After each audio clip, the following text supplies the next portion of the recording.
Welcome back, everybody, to your Tips for Mortgages video series. Today we're with reverse mortgages. We're going to talk about how to advance the funds, how that works. My name is Mike Parkinson. I'm a mortgage broker with Dominion Lending Centers in on Vancouver Island and Campbell River. And this is my cousin Jaden Bax. He's a broker with Avenue Financial just outside of Calgary. So with that, let's get going. We're going to talk about typical ways to advance reverse mortgages, and there are many of them, so we'll kind of just go through the general terms and everything. There's a bunch of factors that underlie each thing, but that's for us to have a more in-depth conversation. So the number one way to do that, which a lot of people do, is you just take the one lump sum advance, right? So remember, with reverse mortgages, depending on your age, depending on your property type, depending on where your property is, you could borrow up to 55%, and actually 58% in some of the bigger cities, again, depending on your age, of the appraised value of your home. So what many people do is they can take initial lump sum advance, say it's 300 grand. They just take that. That's their only advance. They use it to pay off their house, deferred taxes, that kind of thing. Anything that's got a charge on a lien on the property has to be paid in full, whether it's a home equity line of credit, a mortgage, like I said, deferring your property taxes to bring that up to date. Then there's other ways you can do it. You can do it as a lump sum, which is a minimum of 20 grand, right, Jay? Yeah, absolutely. And so, and then from there, maybe what you're really looking for is to get away from paying that monthly mortgage. So you take the lump sum and you pay out your mortgage. But on top of that, instead of taking that entire, let's say 300 grand again, maybe you take $100,000 because, you wanted to get the new car, pay off the mortgage, get your taxes up to date, all the liens that Mike was talking about, maybe help your, your grandson with a down payment.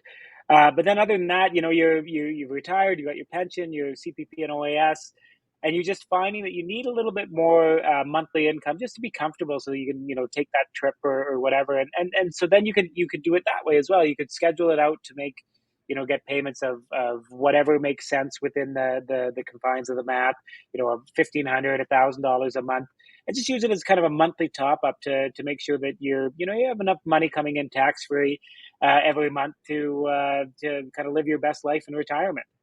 Yeah, that's a great point. And you know what? Most people taking reverse mortgages are on pensions where they're not really making a lot of money per month. That's basically the perfect scenario for reverse mortgages for people in Canada. So maybe they're making $2,000 a month. They want to use their initial draw to pay off, say, some current debts they have, just so they don't have any monthly obligation. And then they're going to draw $1,000 or $1,500 a month from that, based on what's left in the equity. So you might be able to do that for the next 5, 10, 15 years, depending on what's left with the equity. So it's just a great way to supplement your income. You can also do, while you're doing that, if you needed 20 grand here or there, maybe for a roof or to fix some windows or something like that, you can also, there's flexibility to do that as well.